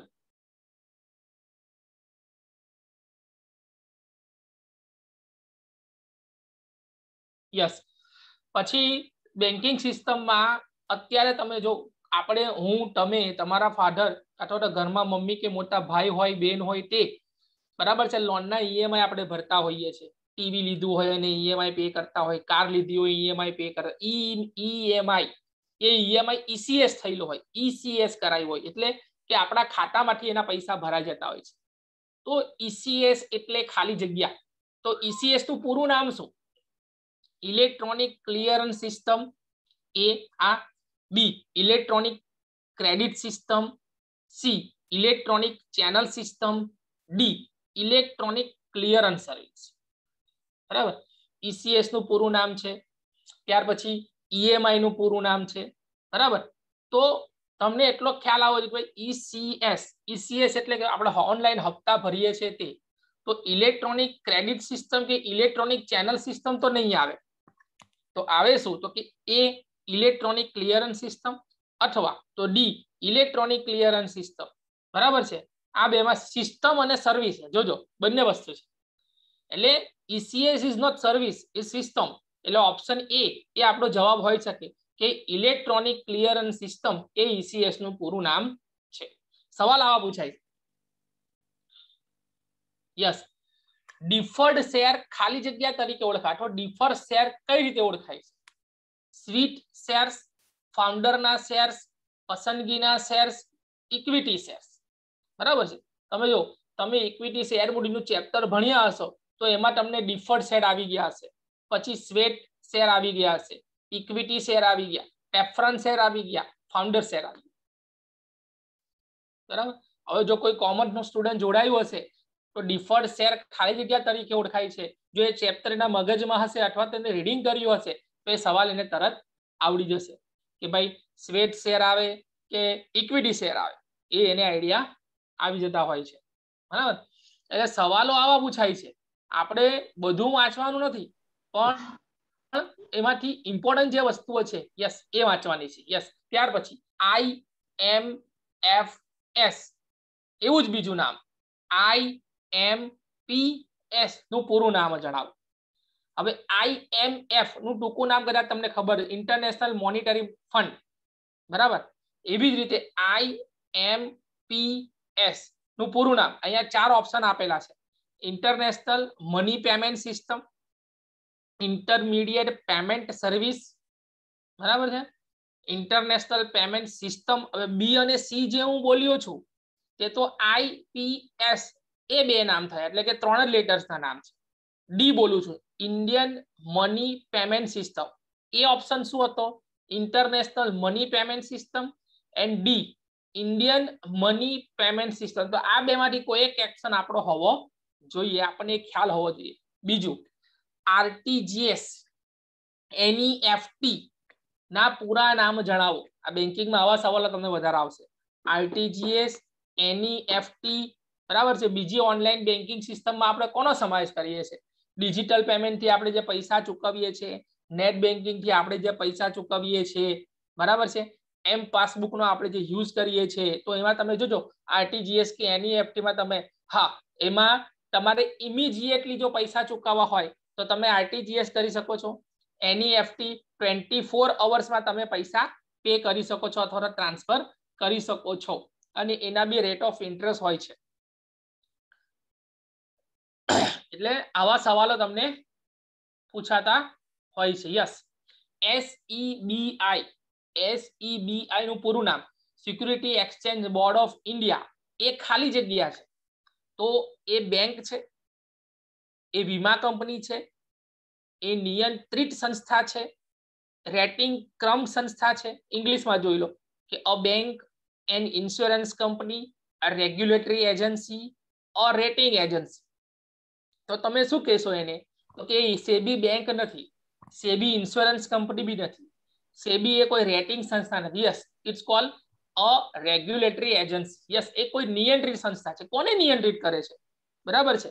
તો જે આપણું શેર માર્કેટ છે, સેબી આખું શેર માર્કેટને કંટ્રોલ કરે છે. જે શેર હોલ્ડર્સ છે પૈસા રોકે છે પોતાના મહેનતથી કમાયેલા, એ પૈસાનું યોગ્ય રીતે ઇન્વેસ્ટર્સો ઇન્વેસ્ટ કરે છે, ઇન્વેસ્ટમેન્ટ કરે છે એને યોગ્ય રીતે યોગ્ય જગ્યાએ. બરાબર છે. તમે જો અત્યારે મ્યુચ્યુઅલ ફંડની કેટલી બધી જાહેરાત આવે છે. What is the mutual fund? Mutual fund છે શું? બરાબર છે. મ્યુચ્યુઅલ ફંડ કેમ તમે જો કેટલા બધા ક્રિકેટર્સ અથવા તો એની જાહેરાત આપણે મ્યુચ્યુઅલ ફંડમાં જોઈએ છે. ધીમે ધીમે ધીમે ધીમે કહેવાય ને, ગુજરાતીમાં આપણી એક કહેવત છે, ટીપે ટીપે સરોવર ભરાય. બરાબર છે. મ્યુચ્યુઅલ ફંડ એટલે એક એવા પ્રકારનું ઇન્વેસ્ટમેન્ટ તત્વ હું કહી શકું, અથવા તો ઇન્વેસ્ટમેન્ટનું એક એવું બરાબર છે સાધન કે જેમાં બરાબર છે. જો તમે કોઈ શેર હોય ને, શેરમાં પૈસા રોકો, માર્કેટ અપ ડાઉન થાય તો શેર આપણા પૈસા ચાલ્યા જાય છે. મ્યુચ્યુઅલ ફંડ એ લાંબા ગાળાનું રોકાણ છે. બરાબર છે. મ્યુચ્યુઅલ ફંડ એ લાંબા ગાળાનું. માર્કેટમાં જ્યારે તમે શેર ખરીદવા જાઓ ને તો શેર બે પ્રકારના હોય, ઇક્વિટી શેર કે પ્રેફરન્સ શેર નહીં, ઇક્વિટી લિંક શેર અને નોન ઇક્વિટી લિંક. એવી રીતે પોલિસી, ઇન્સ્યોરન્સ, આપણે જે ઇન્સ્યોરન્સ લઈએ છીએ એ ઇન્સ્યોરન્સ બી બે પ્રકારના હોય છે. ઇક્વિટી લિંકેડ ઇન્સ્યોરન્સ હોય છે અને નોન ઇક્વિટી લિંકેડ ઇન્સ્યોરન્સ હોય છે. બરાબર છે. ઇક્વિટી લિંકેડ એટલે માર્કેટ પર નિર્ભર હોય, અપ ડાઉન થાય માર્કેટ તો આપણને જે રિટર્ન મળે છે એ પણ અપ ડાઉન થાય. નોન લિંકેડ હોય એટલે કે એની માર્કેટ સાથે કોઈ લેવા દેવા નથી. બરાબર છે. એલઆઈસી અથવા તો સરકારની જે આ સંસ્થાઓ છે ઇન્સ્યોરન્સ, એ જેટલો કમાશે, જેટલો બિઝનેસ ધંધો કરશે એના અમુક ટકા નિયમિત ધોરણે એની પર આપણને એ આપવું પડશે. ઇન્ટરેસ્ટ કો, વ્યાજ કો, ગમે તે કો. બરાબર છે. એટલે લોકો મ્યુચ્યુઅલ ફંડ તરફ એટલા માટે વળ્યા છે, લોંગ ટર્મ. તમારે મૂકીને પૈસા ભૂલી જવાના. બરાબર છે. બ્રોકરો એવું કે ડીમેટ એકાઉન્ટ ખોલાવવું પડે, ડીમેટ એકાઉન્ટ પરથી તમારા જે બ્રોકરો હોય એ તમને ગાઈડન્સ આપે, સલાહ આપે કે ભાઈ તમે આ શેરમાં ક્યાં મ્યુચ્યુઅલ ફંડમાં ઇન્વેસ્ટ કરો અને તમે એ પૈસાને ભૂલી જાઓ. બરાબર છે. 20 વર્ષ સુધી તમારે પૈસાને યાદ કરવાના નથી, મિનિમમ 10 યર્સ તો ખરા, જેની પર તમને સારામાં સારું રિટર્ન મળી શકે. એટલે સવાલ એવા મોડે કરો કે જેથી તમે કન્ફ્યુઝ ના થાવ. બધું નથી વાંચવાનું. જો હું પહેલેથી મારા લેક્ચરમાં તો બધું વાંચવાનું નથી. આ 2017 નું પેપર છે, GATT. બરાબર, નું પૂરું નામ જણાવો. GATT. બરાબર છે. Government aided tariff treaty, general agreement on trade and tariff, generally upsetted trade tariff and government agreed tariff on trade. બરાબર. એટલે સવાલો આવા પૂછે. IDBI industrial development bank of India, બરાબર, અથવા સિડબી SIDBI, બરાબર, ની સ્થાપનાનું વર્ષ કયું? 1955, 1964, 1969, 1980. બરાબર છે. એ સવાલો તમને આવા પૂછાશે. બીજું, મેં આગળ તમને એવું કીધું કે મારા દીકરાઓ જે ભૂતપૂર્વ વિદ્યાર્થીઓ છે મેં એમને પુસ્તકો વાંચવાનું કીધું હોય છે. શા માટે? તો બુક્સમાંથી આવા સવાલો પૂછાય છે અમુક વાર. સંચાલનમાં માનવ સંબંધોનો અભિગમ જોડાયેલો છે એવું કોણે કીધું? Abraham Maslow, Peter F Drucker, Elton Mayo કે હર્ષબર્ગે? એ તમે જ્યારે બુક વાંચી હોય ને તો તમને આ પ્રશ્નોના જવાબો યાદ રહેશે. બીજું, કોણે કહ્યું કે સંચાલન લોકો પાસેથી કામ લેવાની કળા છે? Mary Parker Follett, FW Taylor, Henry Fayol કે એલ્ટન મેયો? આ તમે જ્યારે બુકો વાંચી હશે ને તો તમને આ આવડશે, બાકી આ આવડે નહીં. એટલે આવા તો ઘણા સવાલો છે. મેં કીધું 8 થી 10 સવાલ એવા હશે બેન્કિંગ ને રિલેટેડ, બરાબર, કે જે આવા શોર્ટ ફોર્મ કે રેટ ઓફ ઇન્ટરેસ્ટ ના પૂછાયા હશે. બીજું, બીકોમ વાળાને ટેક્સેશન સબ્જેક્ટ આવે, એ ટેક્સેશનમાં ફાઇનાન્શિયલ યર એસેસમેન્ટ આવે. બરાબર છે. અને એમાં તમારી ઇન્કમ પર, બરાબર છે, તમે કઈ રીતે ટેક્સ ગણતા હોય એનો એક સવાલ છે. 57 નંબરનો સવાલ છે. આકારણી વર્ષ 2019-20 ગોળાદોડ હરીફાઈ જીતનો સરચાર્જ હેલ્થ અને એજ્યુકેશન સેસ વગરનો મૂળ સ્થાનેથી કર કપાતનો દર ખાલી જગ્યા છે.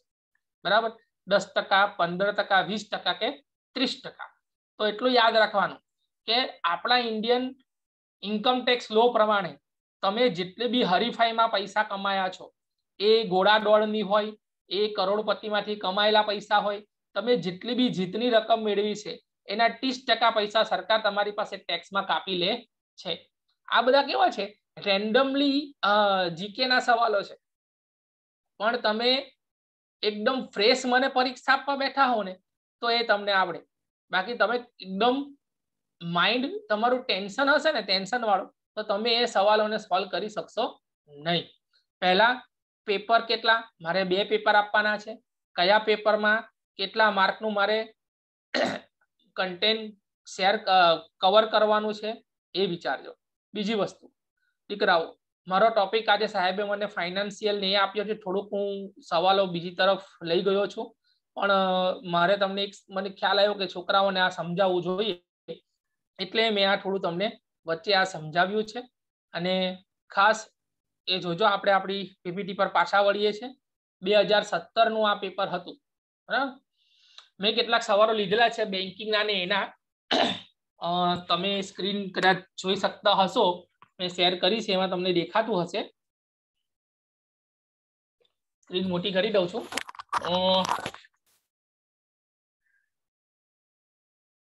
ઓકે, દેખાય છે સ્ક્રીન? Yes sir. ઓકે, એમાં જે પહેલો જે સવાલ છે, બેંક ડિપોઝિટ રિફર ટુ, એનો ઓપ્શન જો આપણને આપેલા છે, the amount of money standing to the credit of a customer of a bank. Second B option છે, a term used by the Federal Reserve to refer to the total deposit of member banks. C, the amount of money standing to the debit as a customer of a bank. And D, all above. બરાબર. હું તમને આની website પણ કહી દઉં છું કે ભાઈ આવા સવાલ તમને ક્યાંથી જોવા મળશે અથવા તો તમે ક્યાંથી જોઈ શકો છો.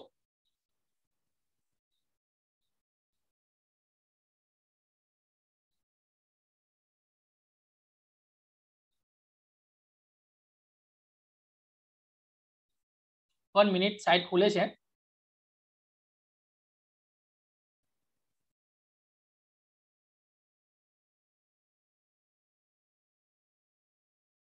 યસ, તમારે લખવી હોય તો આ સાઇટ તમે લખી શકો છો.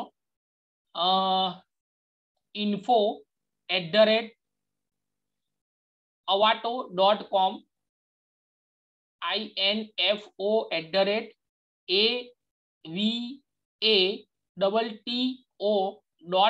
info@avato.com.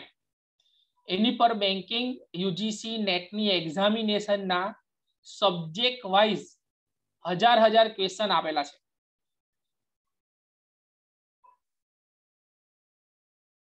વૈભવભાઈ રિપીટ કરો. હા મુકેશભાઈ, વેબસાઇટ રિપીટ કરજો કોચ. હા હા, રિપીટ કરું.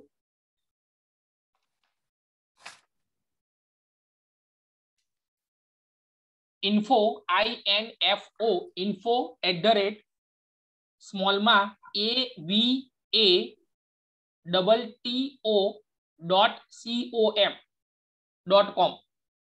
ઇન્ફો પછી avato, info@avato, avato.com.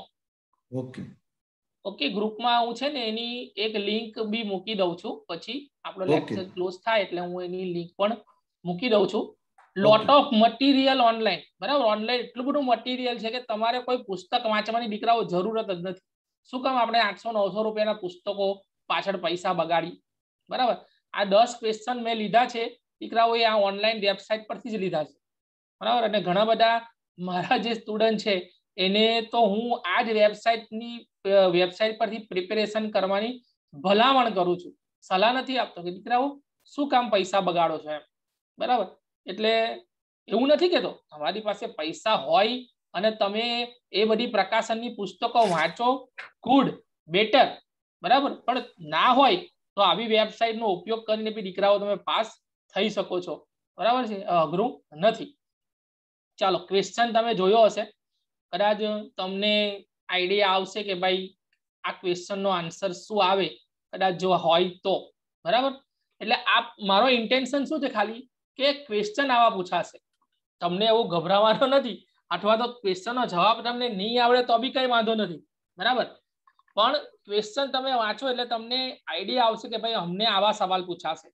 અથવા તમે સેકન્ડ ક્વેશ્ચન જોઈ શકો છો, as per the RBI clean note policy return on a currency note is, બરાબર. તો કે ભાઈ an offense, a crime, a punishable offense, the nots become non legal tender, બરાબર. તો આ લોકોએ આન્સર આપ્યો છે a punishable offenses, રેડી. અથવા તો ત્રીજો સવાલ તમે જોઈ શકો છો, nationalisation of banks aim at all the following except, બરાબર છે. તો નેશનલાઇઝ બેંક છે એનો પોતાનો શું એમ હોય છે, નેશનલાઇઝ બેંકોનો? તો removal of control by a few, provision of control by a few, provision of adequate credit for agriculture, small industries and export units, encouragement of a new class of entrepreneur, બરાબર. એટલે સવાલો આવા આવા પૂછાય છે તમને, અને મેં તમને જે સાઈડ લખાવી એ તમે કદાચ જોજો એટલે તમને એની પરથી ખ્યાલ આવશે. 6 નંબરનો સવાલ છે, તમે જોતા હોવ તો જો એમાં CRR, SLR, બેંક રેટ અને repo rate or wrong. Wrong છે ને એ શબ્દ ત્યાં ભૂલથી આવી ગયો છે, ત્યાં ખાલી રેપો રેટ આવશે, બરાબર. એની ઉપર નંબર 5 કે ભાઈ Chalapathi Rao committee was meant for restructuring of state financial corporation in India, wrong. Commercial bank in India, cooperative banks in India and regional rural banks in India, right.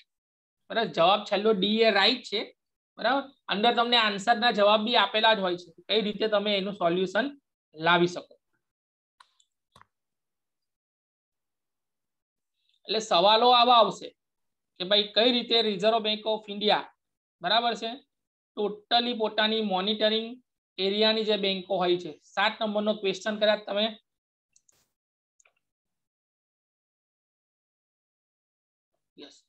State bank of India is કઈ સેક્ટરની bank છે? Public sector છે, private sector bank છે, joint sector bank છે, non nationalize bank છે. પછી annual report on currency and finance is publish by, કોણ કરે છે? તો આપણને ખબર જ છે કે ભાઈ એન્યુઅલ રિપોર્ટ કરન્સી કોણ કરતું હોય? ફાઇનાન્સ પર રિઝર્વ બેંક ઓફ ઇન્ડિયા કરતી જોવા મળે છે આપણને. 9 નંબરનો જે છે સવાલ, in order to control credit, બરાબર, in order to control credit, credit control કોણ કરે છે? CRR દ્વારા. CRR should be increase and bank rate should be decrease. CRR should be decrease and bank rate be decrease. CRR and bank rate should be increase and CRR should be. હવે એક વસ્તુ તમને હું સમજાઈ દઉં.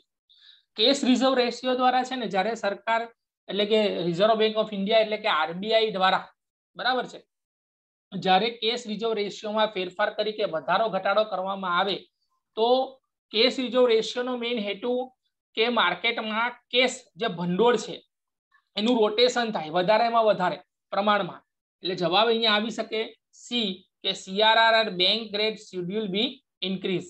એનાથી લોકોની, તમે જો અત્યારે સરકાર કેશ રિઝર્વ રેશિયો વધારે કે ભાઈ તમામને લોન આપો, બરાબર છે, તમે લોન આપો છો એના જે બંધારણ છે, જે રૂલ્સ છે એમાં થોડું તમે ઘટાડો કરો, અને તમામને મુદ્રા લોન છે, સરકાર જો એવું જાહેર કર્યું છે કે તમે 1 લાખ સુધી અથવા તો 1 લાખથી 5 લાખ સુધીની મુદ્રા લોન તમારે લેવાની હોય તો જેમાં તમારે કોઈ પણ પ્રકારનું પ્રૂફ આપવું જરૂરી નથી. બેંક સરળતાથી તમને લોન પ્રોવાઈડ કરી શકશે. એનો મેઇન હેતુ શું? તો કે જેટલા વધારેમાં વધારે બેંકો દ્વારા કસ્ટમરને લોન આપવામાં આવશે ને તો એનાથી પૈસાનું રોટેશન વધશે. બેંક વધારે વધારે લોન આપશે, એનાથી વધારે બેંક પાસે પૈસાની ઉઘરાણી થશે, રોટેશન ઝડપથી વધશે માર્કેટમાં, બરાબર. તમે જો કોરોનાની પરિસ્થિતિ હતી તો સરકારે કેટલીક જગ્યાએ અત્યારે તમે જો 6.50 એ હોમ લોનનો દર છે, કાર લોનનો દર ચાલુ થાય છે 7.20, એટલે કે એનાથી વધારે. પછી તમારો સિબિલ સ્કોર જે પ્રમાણેનો હોય એ પ્રમાણેનો રેટ ઓફ ઇન્ટરેસ્ટ તમને પ્રાપ્ત થાય છે. એટલે આવા નાના નાના સવાલ વાંચો, મોટો અંદરનો ટોપિક વાંચવાની કોઈ જરૂર નથી, બરાબર. હવે 10 મિનિટનું સેશન આપણે રાખીએ છીએ એક ઇન્ટરેક્ટનું, કે તમને કઈ ક્વેશ્ચન હોય પૂછવા હોય, બરાબર છે, તો તમે પૂછી શકો છો, બરાબર. ઇન્સ્યોરન્સનો ટોપિક થોડો મોટો છે મુકેશભાઈ, નથી લીધો.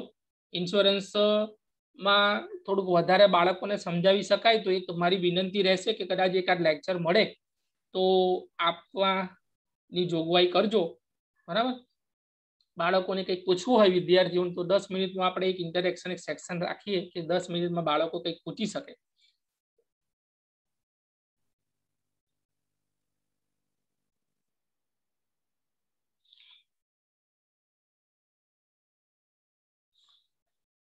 ભાવિની છે, જલ્પા છે, જાનકી છે, જુલી છે, મિતાલી, નિકિતા, રિયા, સંદીપ, વિધિ, પછી ભૈરવી છે કઈક દીકરી. કોઈ કન્ફ્યુઝન હોય તમને કે કઈ રીતે મારે તૈયારી કરવી કે એની પ્રિપેરેશન કરવી, તો તમે મને પૂછી શકો છો. અને આપણો જે આજનો ટોપિક હતો એ ટોપિકને રિલેટેડ પણ કોઈ ક્વેશ્ચન હોય તો તમે પૂછી શકો છો.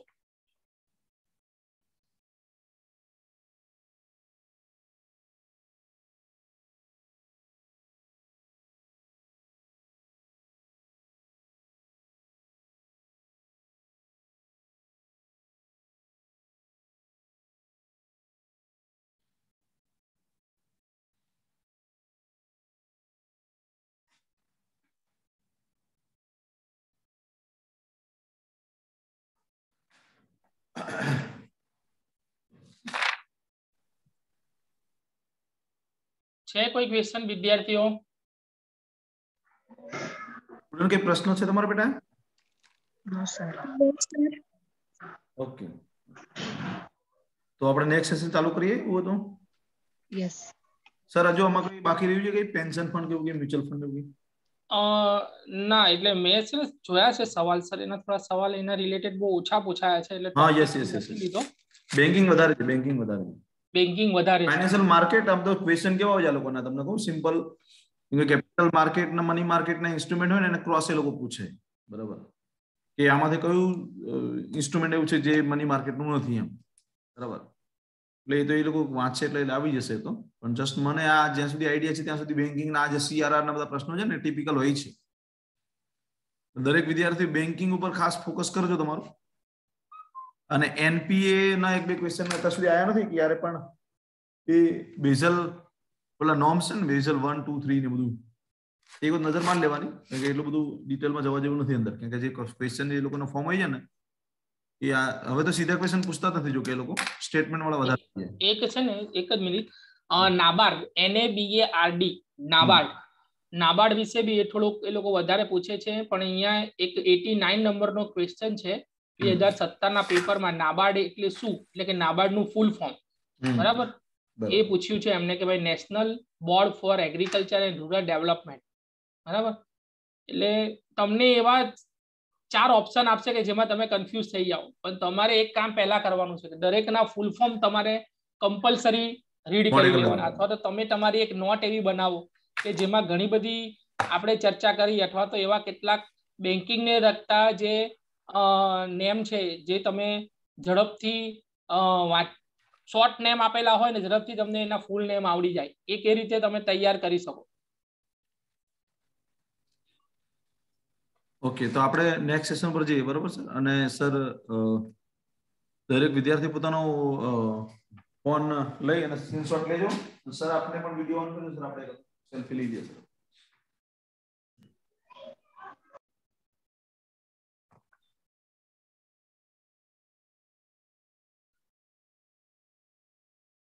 હેલો, હા, વિડિયો ઓન કરજો સર આપનો, ને એવું તો પીપીટી સ્ટોપ કરી દો.